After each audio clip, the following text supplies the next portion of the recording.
Welcome to the Books Bible Study, where we are going through the entire Bible. We are continuing with chapter 31, verse 1. Now Jacob heard the words of Laban's son, saying, Jacob has taken away all that was our father's, and from what was our father's he has acquired all this wealth. Verse 2.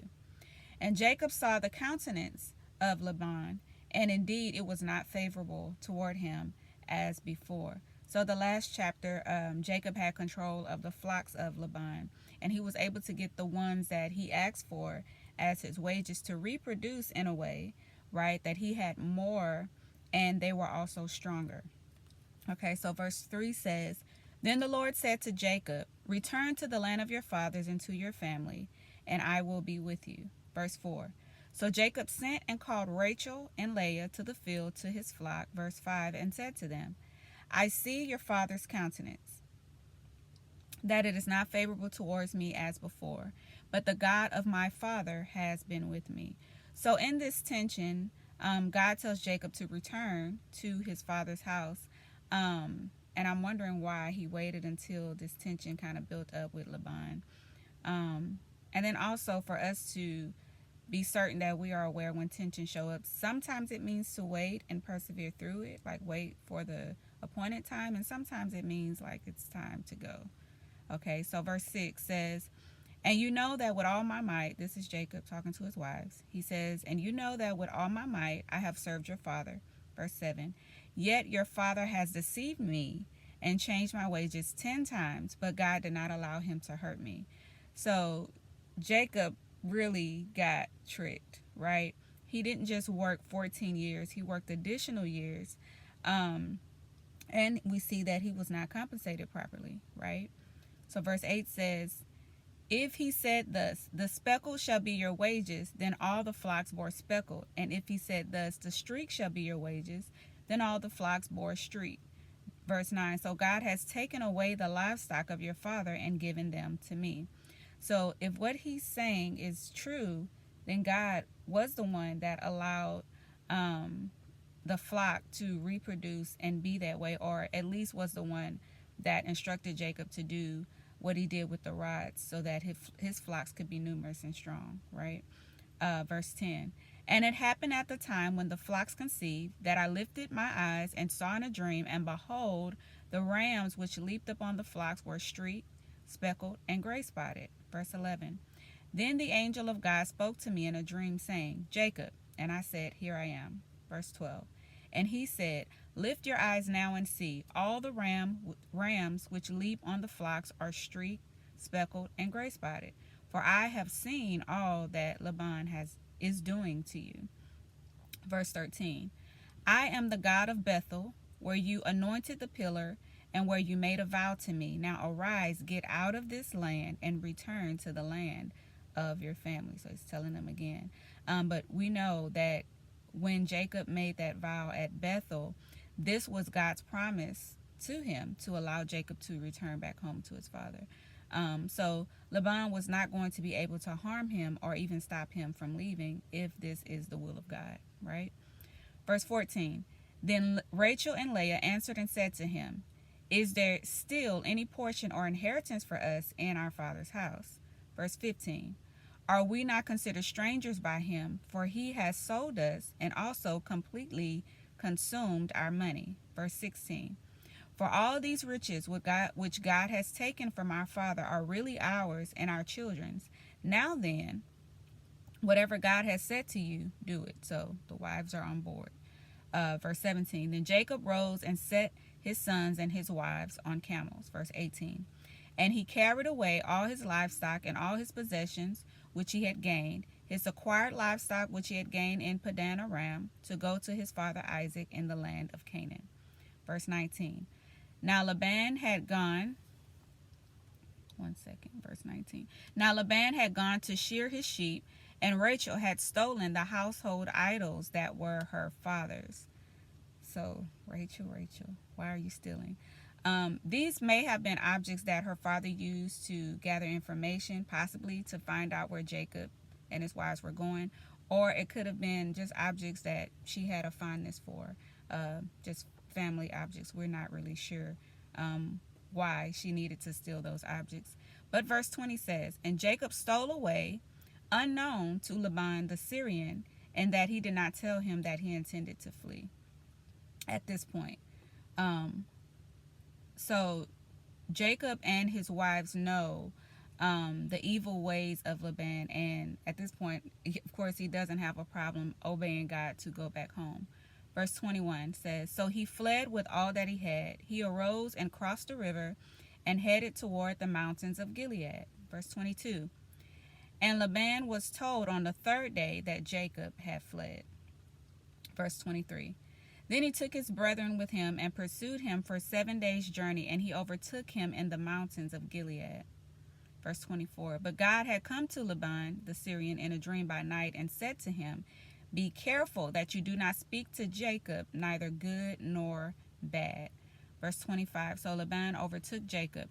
Now Jacob had pitched his tent in the mountains, and Laban with his brethren pitched in the mountains of Gilead."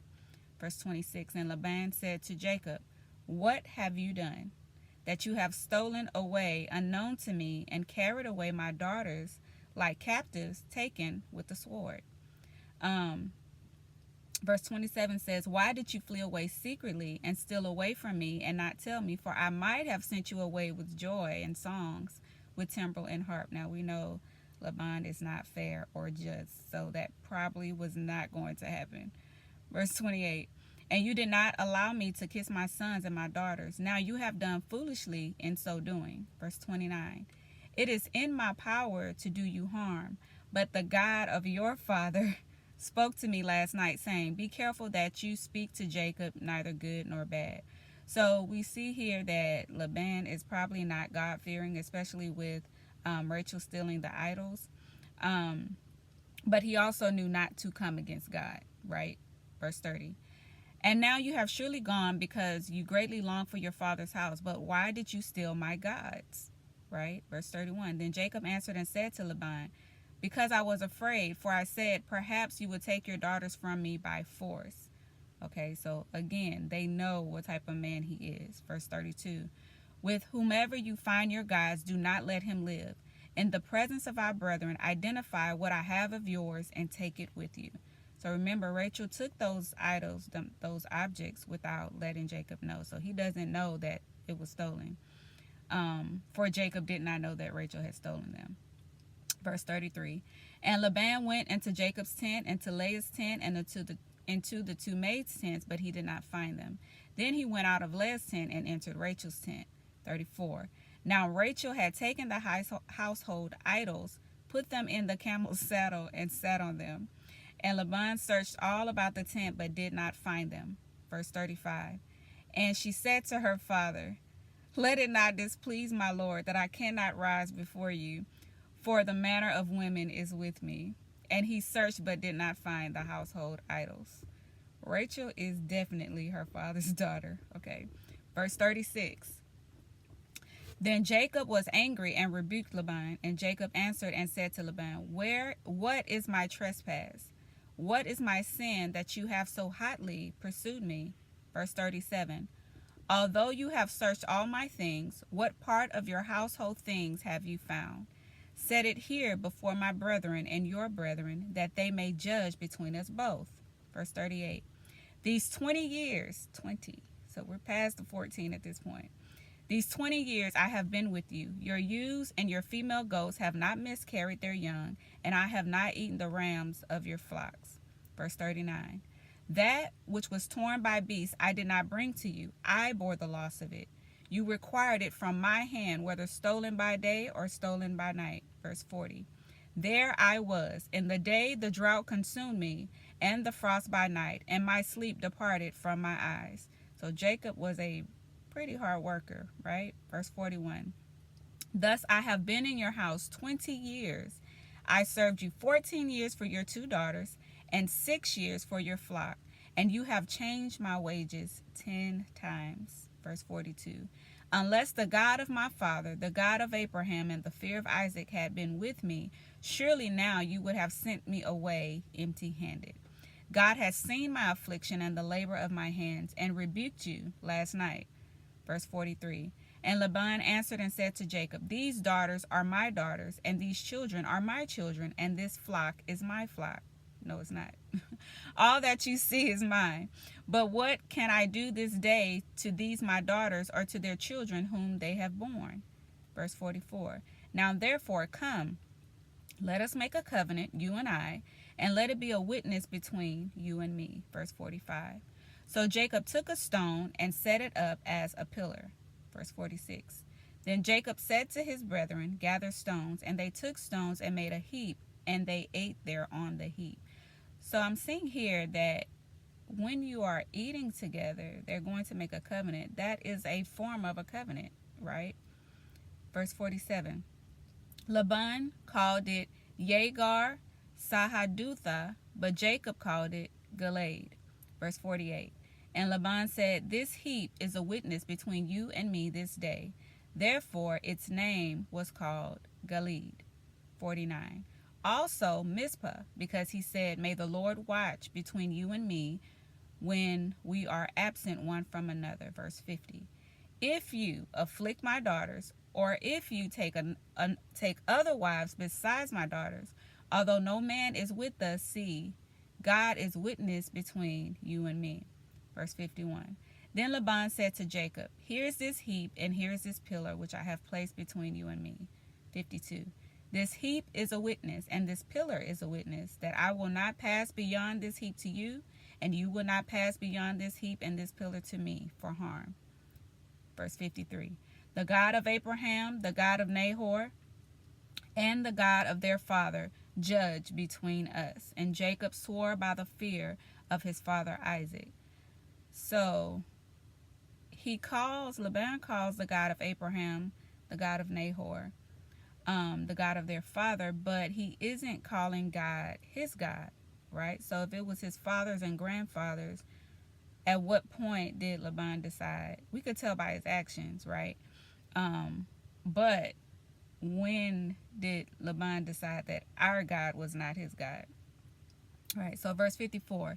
Then Jacob offered a sacrifice on the mountain and called his brethren to eat bread, and they ate bread and stayed all night on the mountain. Verse 55. And early in the morning Laban arose and kissed his sons and daughters and blessed them. Then Laban departed and returned to this place. So we see this covenant that Laban made with Jacob. This was a covenant that did not require reconciliation, so to speak, or coming together. It required separation. It required boundaries, so that they did not interfere with each other or possibly be tempted to harm one another. So sometimes you have to make that agreement, right? And set a boundary so that no harm comes to either person. So stay with us as we continue on this journey reading through the entire Bible. We will continue with chapter 32. God bless.